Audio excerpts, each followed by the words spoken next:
You also talk about transactional analysis. Yes. And using transactional analysis to better understand how buyers and sellers act and why they act the way they do. Yeah.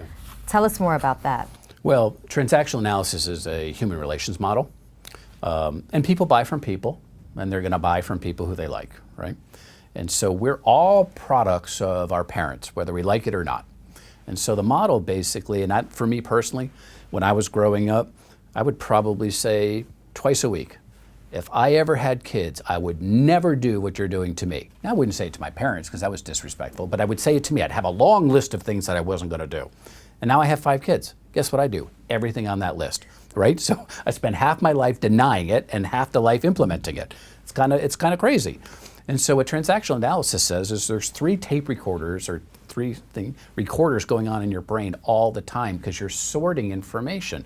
One is the parent, right? So as you're a young child, you're watching your parents and you're learning how you're going to be a parent.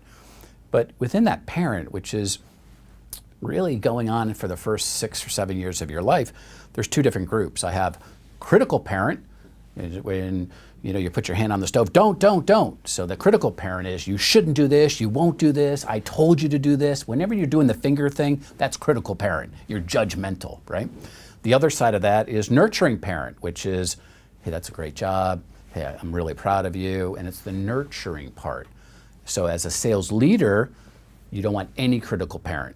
You shouldn't be doing this. You should be nurturing. 70% of your management style should be from nurturing parent. Hey, great job there, good job over here. So that's important. The second thing that's happening is that you have a little child tape inside you, which is a couple different things. One is Rebellious Child, which is when somebody says, hey, don't do that, we naturally do what? Yes, I am. I'm gonna do it. So we rebel. And that's why when you, as a sales leader, you tell people not what to do, they tend to find a way to do it because they're going to prove you wrong. That's just, they can't help themselves. And the other one is the jokester inside, that kid that tells the inappropriate jokes. And like, where did that come from? But it's a pressure deflector. And then the last one is the adult, which is the only thing still playing today. And that's updating all these tapes. So for instance, my parents told me, don't talk to strangers. And that did make sense when I was a kid. But now I'm in sales and my manager says, go talk to every stranger, go get them. That's called cold calling.